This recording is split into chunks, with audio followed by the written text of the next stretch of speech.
ನಾವೆಲ್ಲ ಕೂಡ ಮಾಡ್ತಾ ಇದ್ದೀವಿ. ನನ್ನ ಪ್ರಧಾನಮಂತ್ರಿಗಳು ಕರೆ ಕೊಟ್ಟಿದ್ದಾರೆ, ಸ್ವಾತಂತ್ರ್ಯ ಬಂದ 100 ವರ್ಷಗಳು ತುಂಬ್ತಾ ಇದೆ. ಈ ಸಂದರ್ಭದಲ್ಲಿ ದೇಶವನ್ನು ಕಟ್ಟುವಂತ ದಿಕ್ಕಿನಲ್ಲಿ ನಾವೆಲ್ಲೂ ಕೂಡ ಕೈ ಜೋಡಿಸಬೇಕು ಅಂತೇಳಿ ವಿನಂತಿಯನ್ನು ಮಾಡ್ಕೊತಾ ಇದ್ದಾರೆ.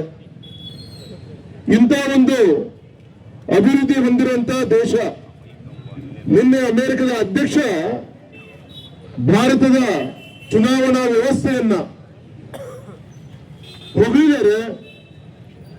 ಇಲ್ಲಿರುವಂತ 65 ಕೋಟಿ ಮತದಾರರ ಒಂದು ನೇತೃತ್ವದಲ್ಲಿ ಯಾವ ರೀತಿ ಚುನಾವಣೆ ನಡೀತಾ ಇದೆ, ಅಮೆರಿಕದಲ್ಲೂ ಕೂಡ ಈ ವ್ಯವಸ್ಥೆಯನ್ನ ನಾವು ಜಾರಿಗೊಳಿಸಬೇಕು ಅಂತ ಹೇಳಿ ಇಲ್ಲಿಯ ಒಂದು ಚುನಾವಣೆಯ ಅಧಿಕಾರಿಯನ್ನ ಹೊಗಳಿದ್ದಾರೆ.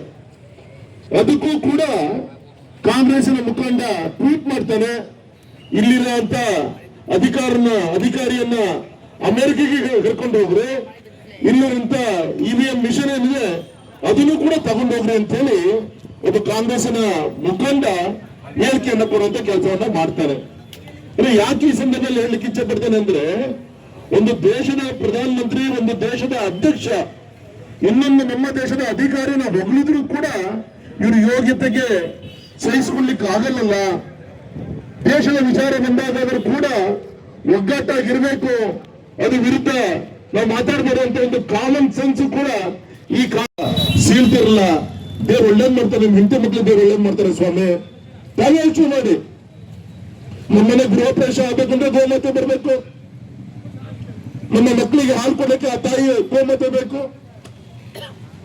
ಇಂಥ ಒಂದು ಗೋಮಾತೆಯಲ್ಲಿ ಕೋಟಿ ದೇವತೆಗಳನ್ನು ನೋಡಿ ನಾವು ಪೂಜೆ ಆರೈಕೆ ಮಾಡುವಂತ ಗೋಮಾತೆಯನ್ನ ಅದನ್ನು ಕೂಡ ತಿನ್ನಕ್ಕೆ ನಿಮ್ಗೆ ಆಹಾರ ಬೇಕಲ್ಲ ಸ್ವಾಮಿ. ಬೇಕಾದಷ್ಟು ಪ್ರಾಣಿಗಳು ತಿನ್ನಕ್ಕೆ ನಿಮಗೆ ದೇವ್ರು ಕೊಟ್ಟಿದ್ದಾನೆ.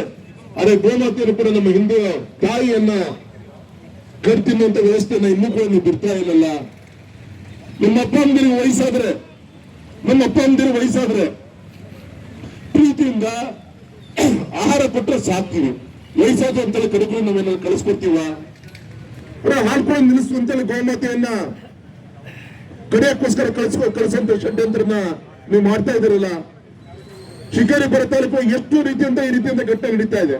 ಚಿರಾಳಕೊಪ್ಪ ಸಾಮಿಲಲ್ಲಿ ಒಂದ್ ಸಿಕ್ತು, ಚಿರಾಳಕೊಪ್ಪ ಸಾಮಿಲಲ್ಲಿ ನವಿಲ್ ಸಿಕ್ತು. ಈ ರೀತಿಯಾದ ಅವ್ರ ಹತ್ರ ರಿವಾಲ್ವರ್ ಎಲ್ಲದೂ ಕೂಡ ಸೀಸ್ ಮಾಡಿದ್ರು ಕೂಡ ಮಾರಿದ್ರೆ ಅವ್ನು ಜೈಲಿಂದ ಹೊರಗೆ ಬರ್ತಾನೆ. ಸ್ಟೇಷನ್ಗೆ ಫೋನ್ ಮಾಡಿದ್ರೆ ಕಾನೂನು ಇಷ್ಟೇ ಸರಿ ಇರೋದು, ಸೆಕ್ಷನ್ ಇಷ್ಟೇ ಇರೋದು ಸ್ವಾಮಿ, ಏನ್ ಮಾಡ್ಲಿಕ್ಕೆ ಆಗಲ್ಲ ಅಂತ ಹೇಳ್ತೀರಿ. ಕಾನೂನ ಬಿಗಿ ಮಾಡಾಗಿದೆ, ಇನ್ನು ಕೂಡ ಎಂತವ್ರು ಒತ್ತಡ ಹಾಕುವಂತ ಕೆಲಸವನ್ನು ನೀವು ಮಾಡ್ಲಿಲ್ಲ. ಒಬ್ಬರಿಗೆ ಸರಿಯಾದ ರೀತಿಯಂತ ಶಿಕ್ಷೆ ಆದ್ರೆ ಎಡಗಡೆ ಎತ್ತಿ ಹೊಡೆದ ಬಲಗಡೆ ಎತ್ತು ಹುಷಾರಾಗುತ್ತೆ ಅಂತ ಹೇಳ್ತಾರೆ. ಆ ರೀತಿ ಹುಷಾರ್ ಮಾಡುವಂತ ಕೆಲಸ ನಮ್ಮ ಪೊಲೀಸ್ ಅಧಿಕಾರಿಗಳ ಕೈಯಲ್ಲಿದೆ.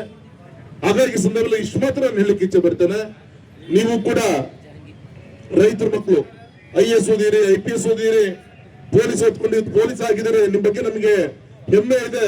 ಆದ್ರೆ ನಾವು ಹಾಕೊಂಡಂತ ಬಟ್ಟೆಯನ್ನ ಸರ್ಕಾರ ಏನೇ ಅವರ ಕೆಳಗೆ ನಾವು ಕೆಲಸವನ್ನ ಮಾಡ್ಬೇಕಾಗತ್ತೆ ಅಂತ ಹೇಳಿ ಈ ರೀತಿ ಹಿಂದೂ ವಿರೋಧಿ ಚಟುವಟಿಕೆಗಳಿಗೆ ಯಾವುದೇ ಕಾರಣಕ್ಕೂ ಕೂಡ ತಾವು ಬೆಂಬಲವನ್ನ ಕೊಡಬಾರದು.